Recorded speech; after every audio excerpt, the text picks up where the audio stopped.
নমঃ পার্বতী পতে হর হর মহাদেব। আমি স্বপ্না, আর আমি আজকে বৃহৎশিব মহাপুরাণের 30 অধ্যায়ের ত্রম্বকেশ্বর উৎপত্তি প্রসঙ্গে গৌতম মুনির উপাখ্যানের আজকে 16, 17 এবং 18 নম্বর পাঠ করতে চলেছি। তো তোমরা সকলে অবশ্যই চেষ্টা করবে এত সুন্দর মধুর বাণী প্রত্যেক দিন শ্রবণ করার। আজকে শিবপুরাণের শ্লোকটি হলো, নমস্কৃত্য শিবায়ব্য স্বস্তিম চক্রে স্বয়ং তদা নির্গুণায় নমস্তভ্যং শঙ্করায় নমো পুনঃ পশ্চাৎ প্রকৃতিরূপায় পুরুষায় নমো পুনঃ পশ্চাৎ বিষ্ণু স্বরূপায় ততস্য ব্রহ্মণেই নমঃ। শ্লোকটির অনুবাদ আজকে 16 নম্বর পাঠ থেকে পাঠ করছি। তো অনুবাদটি হল, তবে দেব ঋষিগণ ক্ষেত্র তীর্থগণ দেবীকে প্রণাম করেন তখন, হে গঙ্গে লোকের পাপ করিয়া খালন, আমরা মলিন হইতেছি সর্বক্ষণ।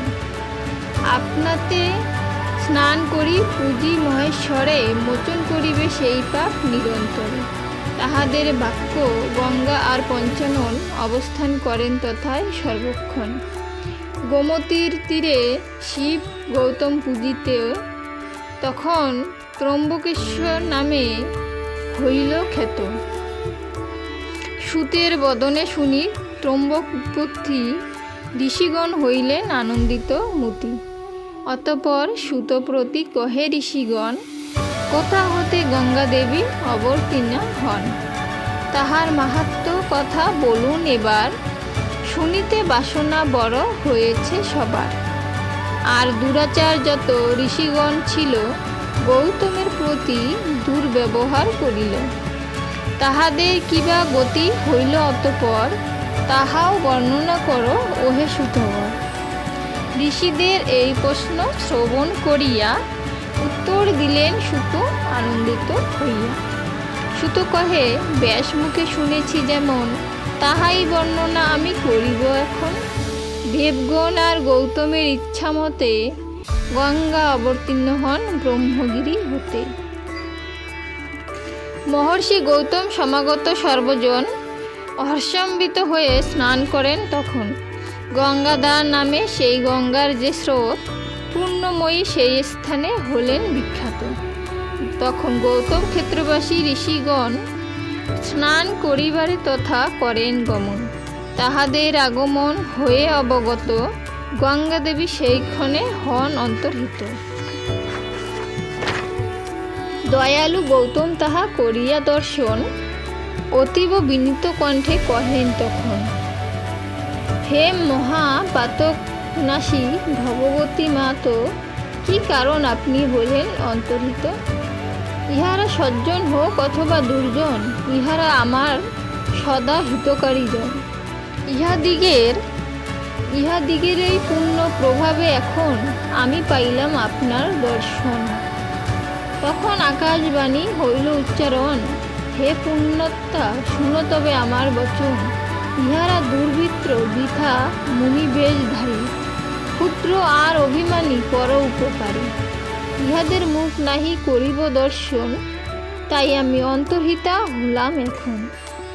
গৌতম আকাশবাণী করিয়া শ্রবণ, অতি বিনয়ের সনে কহেন তখন, হে জননী গঙ্গে, অপকারের নিশ্চয় উপকার করা মহতের রীতি হয়। এইমাত্র শঙ্কর কহেন আপনারে, আপনি হেতায় থাকিবেন নিরন্তরে। হেতারহি সর্বজনে করুণ পবিত্র, হরবাক্য অবহেলা না হয় উচিত। মহর্ষির বাক্যপূর্ণ হইল দৈববাণী, তোমার বচন সত্য ওহে মহামুনি।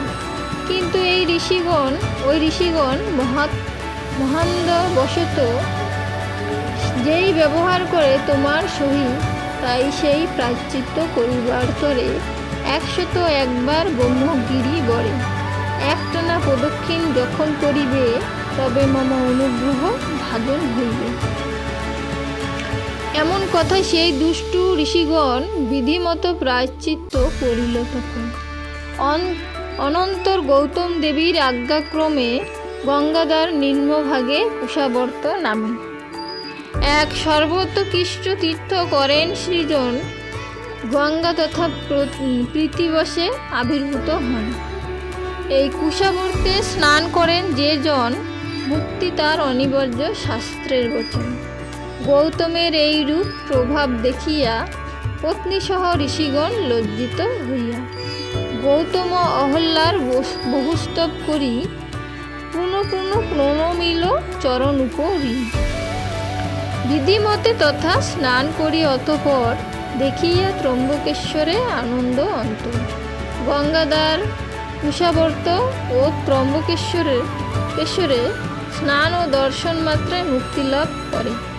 দুর্জন ব্যক্তিও যদি এই তীর্থ সেবে, তথাপি তাহার মোক্ষ কে রোধ করিবে।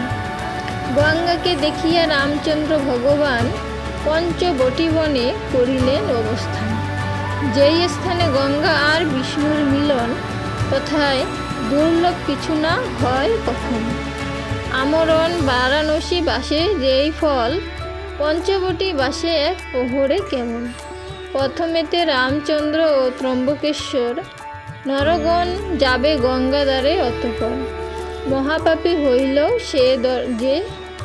হইলেও সে দর্শনকারী, অবশ্যই পার হবে এই ভববাড়ি।